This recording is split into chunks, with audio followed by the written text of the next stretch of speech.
Shannon Baker. Welcome back to the Rocky Mountain Writer Podcast. I am so happy to be here, Mark. It's good to see your smiling face. Well, it's great to catch up. It's been a while. I didn't even bother to look and see how long it's been, but I know it's been too long, especially when I opened up the Amazon page to just check in on all your titles. And it's just like you, I've been one busy writer since we last checked in. But I'm going to start you with a very unusual question, because I highly encourage anybody to go to your Facebook page and check out easily the snazziest promotional video I have ever seen for a series. It was like it came out of a Hollywood, the best Hollywood production studio there is. Tell us, as an unusual place to start, how did you put that together?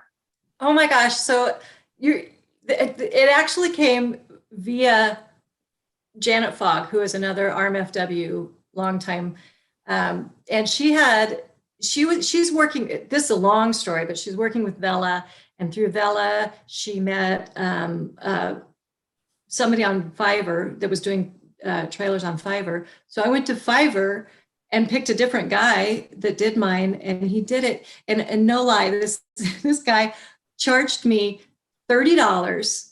And then with tips and taxes, that thing cost me $51. Holy smokes. I know. And all I had to do was pick out, I shouldn't tell you the ins and outs because I love the trailer, but it's stock photos, and I gave him the lines, and I think I love it. But wow. Well, yeah. it's just it's terrific, because it gives you a really quick glimpse into the situation and the main character. It's got terrific quotes from Jess Lowry and Mystery Scene magazine. There might have been another quote in there I missed. And it sets the atmosphere. The editing is fantastic. What is it? Is it 30 or 40 seconds? It's 46 seconds. Okay. And snazzy is all get out, the music. He did it in 3 days. Wow. I know. I couldn't believe it. I am so thrilled, and we can put it in the show notes. I did tell a friend of mine about it. She writes steamy romance, and he charged $dollars more. I don't know why. So yes, we definitely will put the link in the show notes. Tell us, for those who don't know about Fiverr, what is that? Fiverr, right? Or something. Right. Artists offer their services, and they're usually very discounted prices.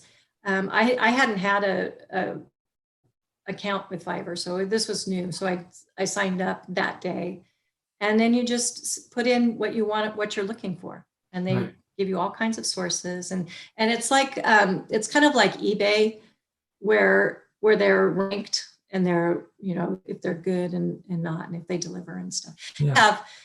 I sent it to somebody first, and she kept it for 2 or 3 days, and then just can't do it. Ran out of time or whatever. I don't know.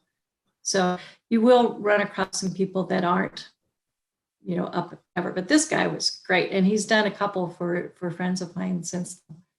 Yeah, and it was so easy. It came back the way you wanted it, and there were no changes after that.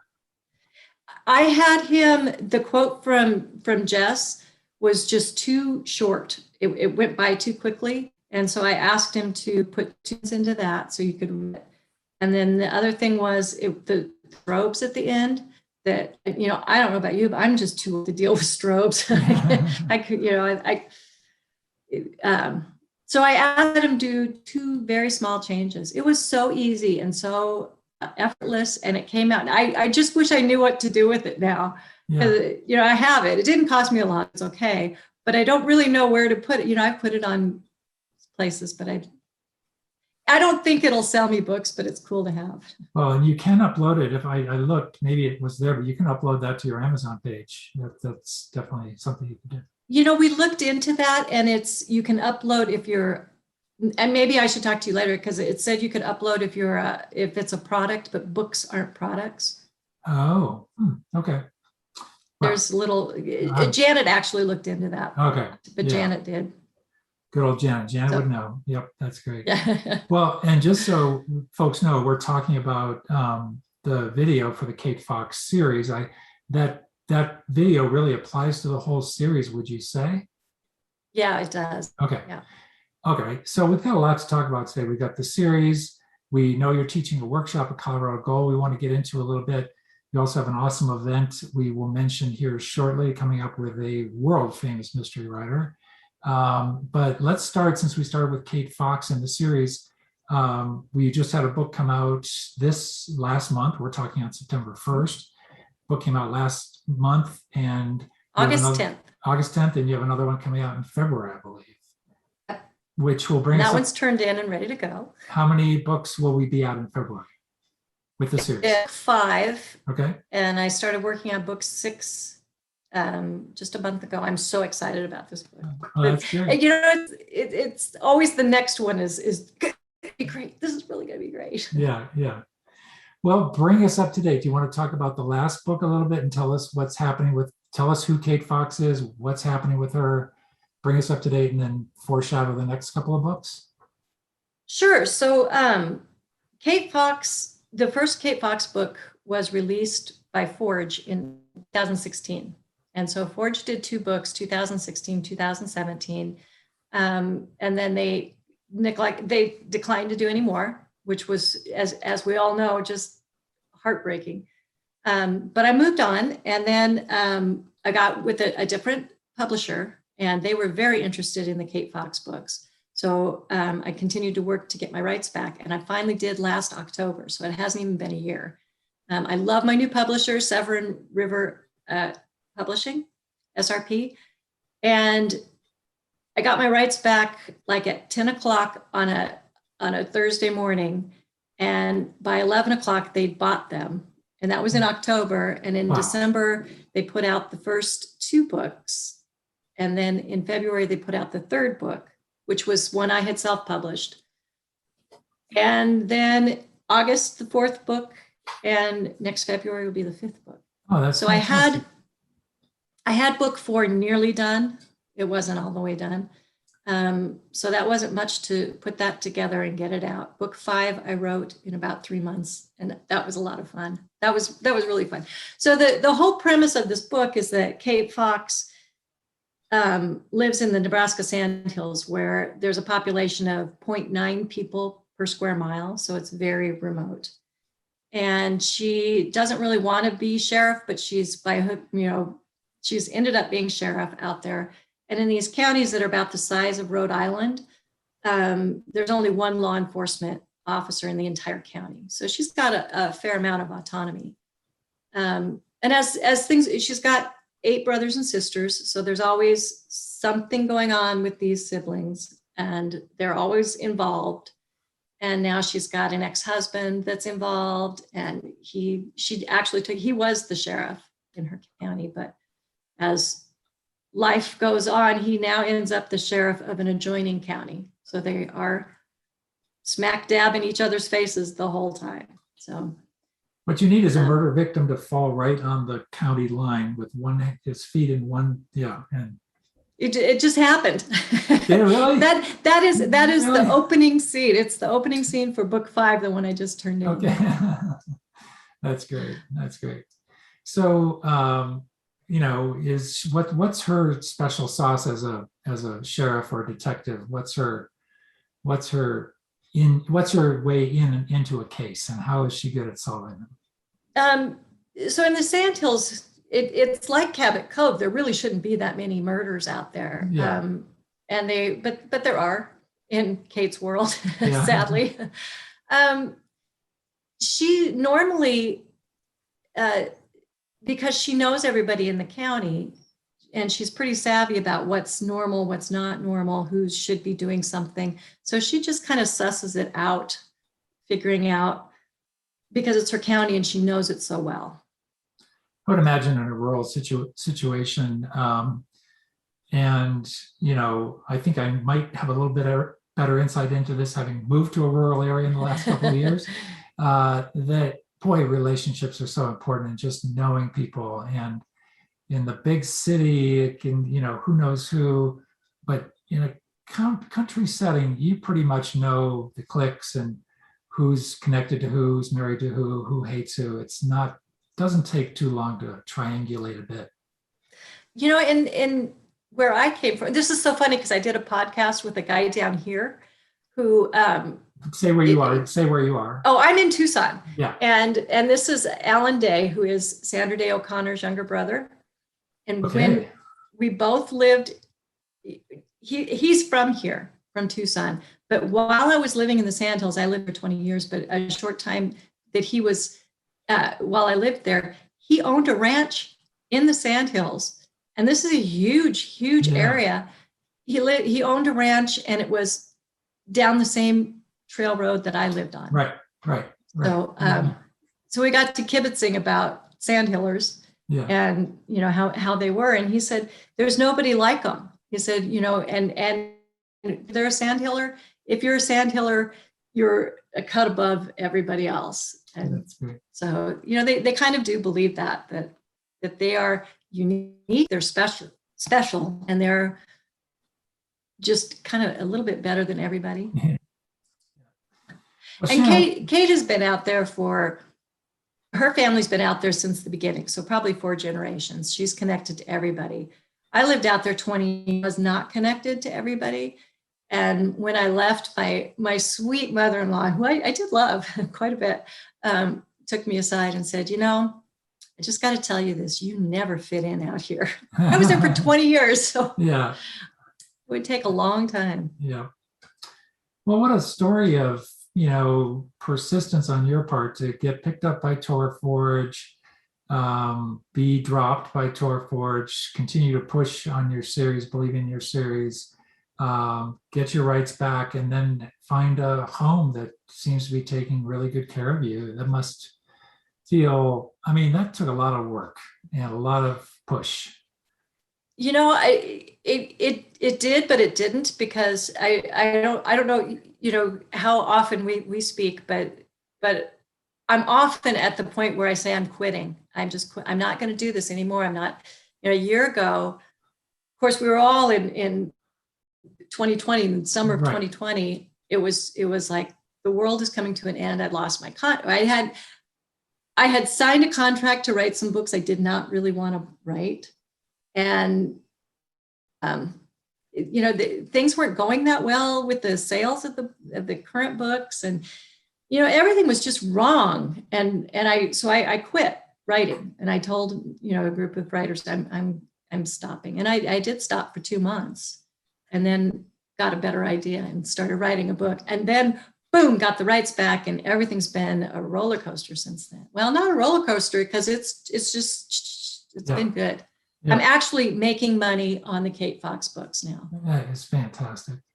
Not, you know, I'm not going to go out and buy a Lexus this week, but I can buy my plane ticket up to Colorado Gold. Yeah, there you go. That's great. And just to give folks a complete picture, in addition to the Kate Fox series, why don't you run down the other books that are out there, just so folks know. So then we'll get to Colorado Gold, and then we'll get to your special event with we're going to tease this the whole podcast about this world-renowned mystery writer that you get to do an event with anyway. So I started off with the same publisher that Mark had, which is Midnight Inc. They published 3 books of mine, the Nora Abbott series. Then they went, and I got my rights back to those before Midnight Inc. closed its doors. But I wrote this standalone because when I lost my contract with the Kate Fox books, which are fairly light, quite a bit of humor in them. They're not, you know, really, really hard hitting books.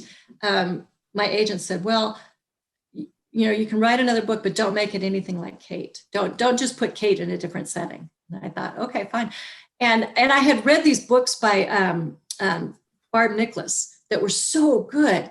She's got a railroad cop who's now not a railroad cop, but started out anyway.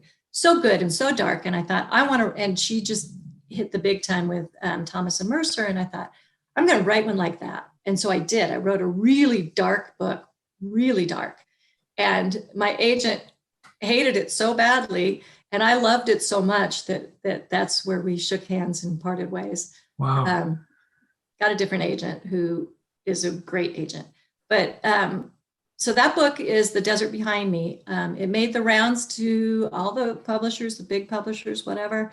Didn't they didn't bite. And some of those were because my record with the Kate Fox books was not that great. Right. So they're like, we're not going to take a chance on you because you're not a good, you aren't making sales. So SRP bought it, and then they contracted for a couple more that ended up going in a different direction. They asked me to write a different direction because all these books were going to be Arizona Ranger books. And so I wrote the second book, and they said, you know what? We're going to take that book and make it the first in a series, and we want you to do a series of Border Patrol books, which I did, but that was a little difficult. So I have those two books out. They got fairly good reviews, but not a lot of reviews. And then SRP also put out the Nora Abbott books. So all my backlist is out with SRP. Wow. And yeah. Then I got the Kate books back, and they did a book bub for the first one, which stripped bare. And boy, that was super great. It really kicked the series. If you get a publisher behind you on a book club, that's a great way to go. Wow. And yeah. Then if you have series ready to go and there's good sell through, that is fantastic.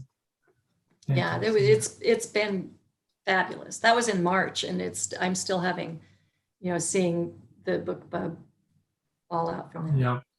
I did my own book bub, was lucky to get through, and that made a huge difference. But to have the publisher behind you is even better. So that's great. That's great.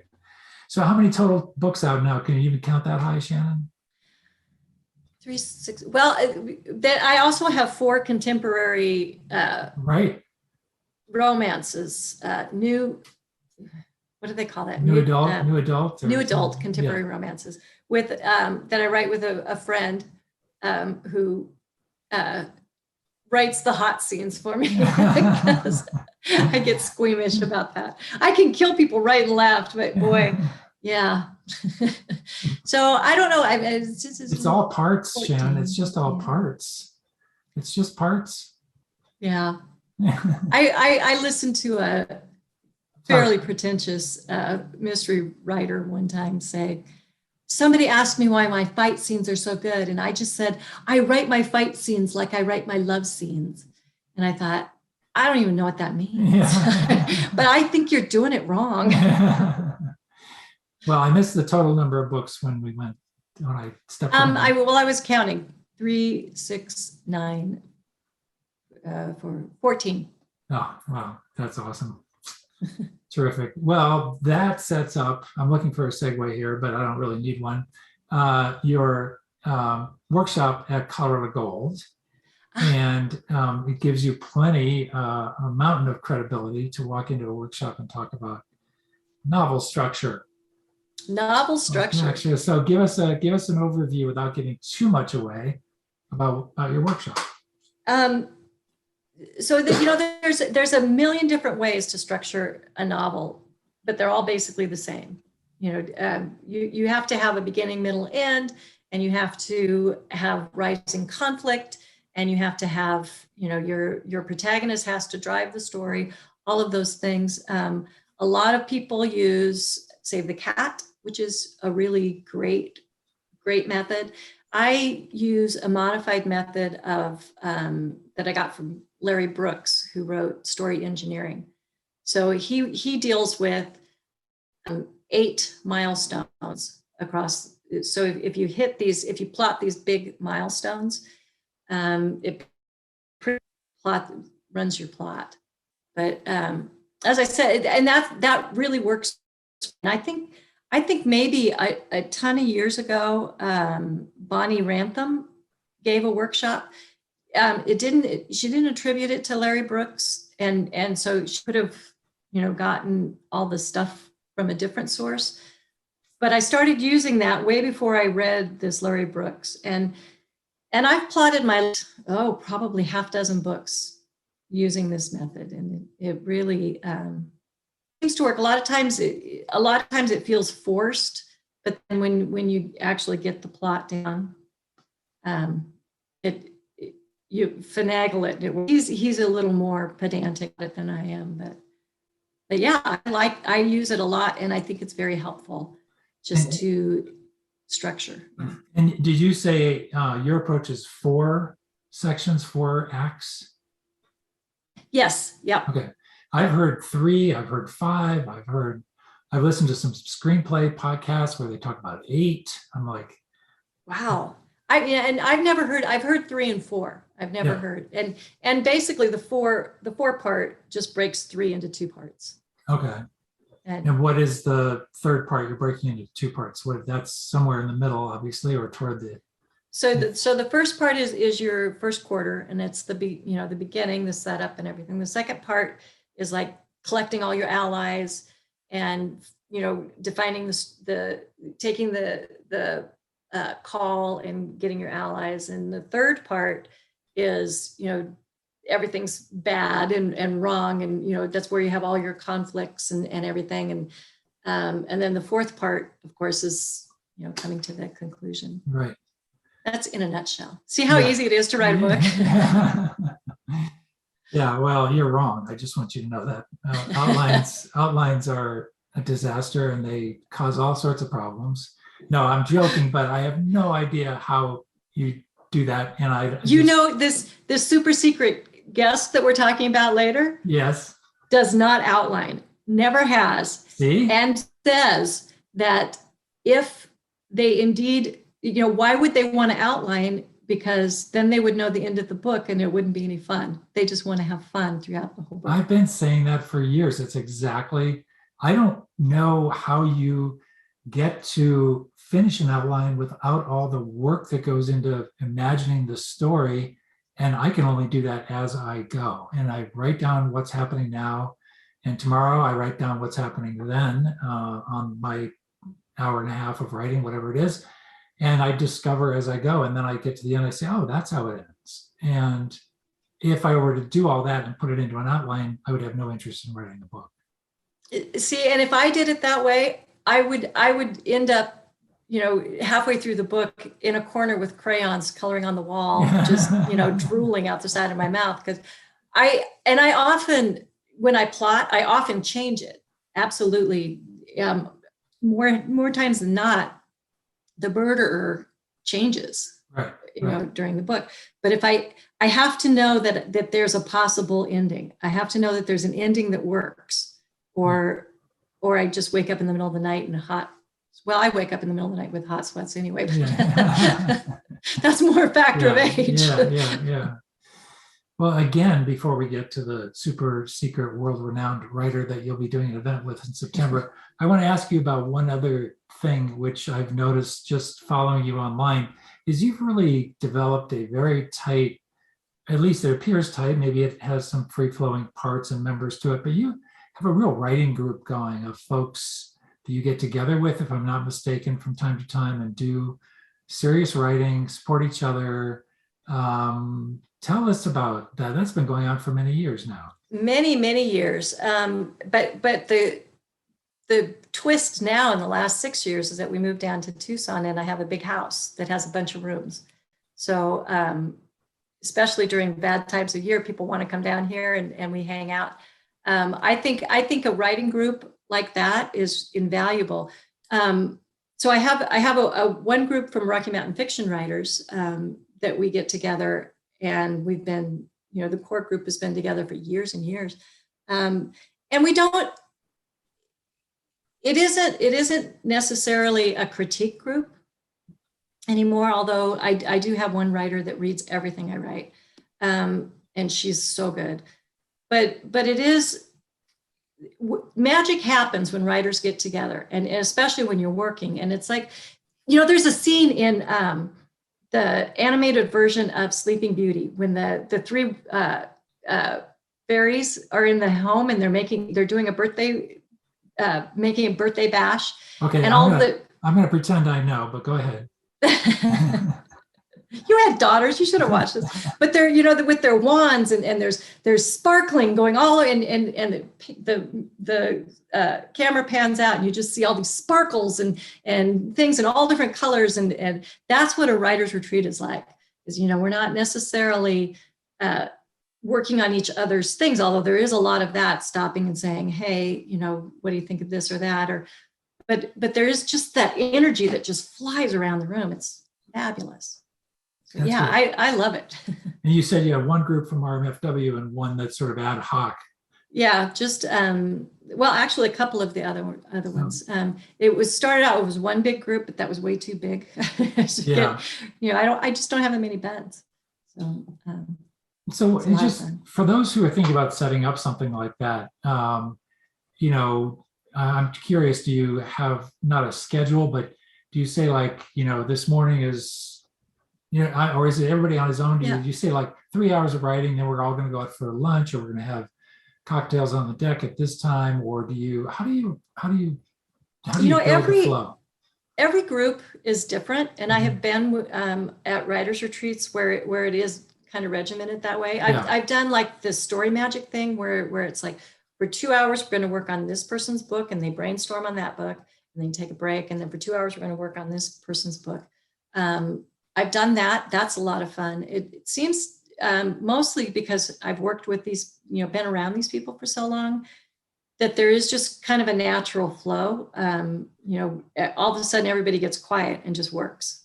And you hear tap, tap, tapping. Some people have earbuds in, some people, Megan Beaumont comes down and she will find a quiet place, someplace, and disappear. You never see her. Yeah. She'll come back, have meals with us and have drinks at the end of the day. But, and I go to bed really super early. I'm just stupid early that way. Plus I'm an introvert, which most writers are. So, I don't stay up late much after supper. I'll come up to my room and shut the door and read or go to bed. So whatever works for your group. And generally most of the groups, everybody will pick a night and plan the meal.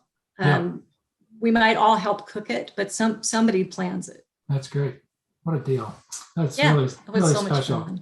It just creates so much energy and momentum, I would think. It does. It just feeds off each other. And especially this year, when we couldn't go anywhere, everybody was chomping at the bit. The minute the vaccines rolled out, I had 3 groups come between May and the first part of June. Yeah. It was just like, we're coming. We're okay. Yeah, that's great. Wow. And just so cool to be able to say, hey, you got a minute? I've got a problem. I want to bounce something off you, and just sort of think out loud about a issue in your plot or your writing. Yeah, that's great. And we often do that. Somebody will say, hey, I need, whenever we come to a break, I want to talk about my book. We all do that. Right. Wow. Okay. Now we have one other thing we want to talk about here, and that is, I saw this also pop up on social media, and I thought, man, this is just so cool. My friend Shannon Baker gets to have an event with somebody of her stature. So if you're in the mystery community, you just go, wow, that is awesome. So I'll let you do the announcement here as well, but what a neat deal.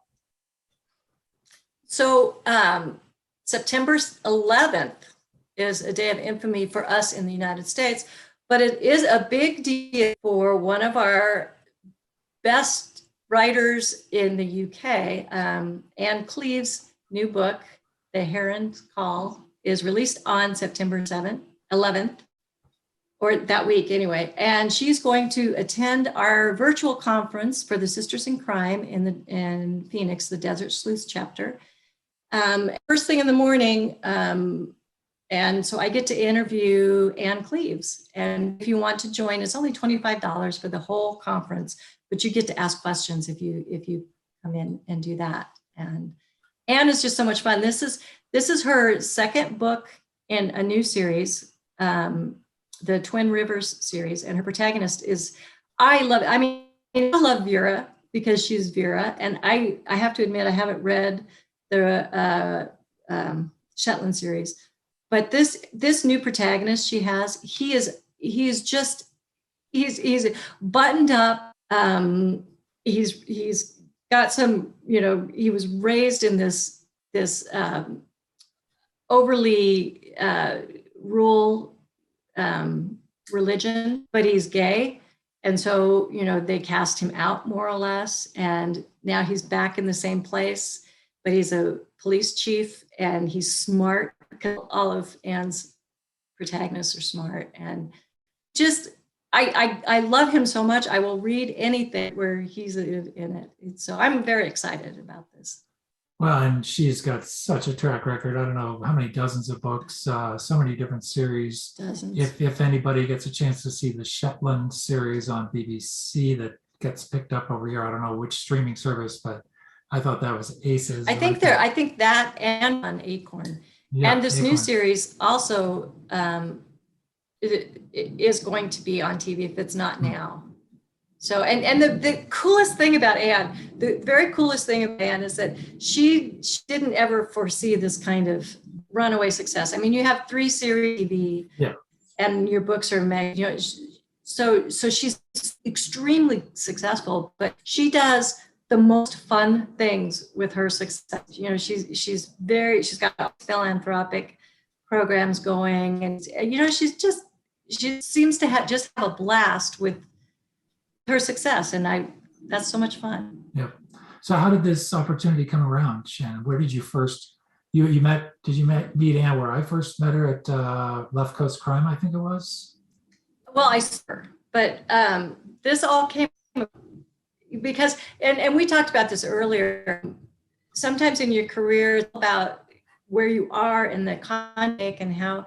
So when I moved here in Tucson, I got involved with the Tucson Festival of Books and the people that run it. And so as the years go by, they've asked for my input on a few things for the meeting, and then I get to interview. I've been on panels, and then I've got to do some moderating and stuff. So this year, when it all went virtual, they tapped me to interview.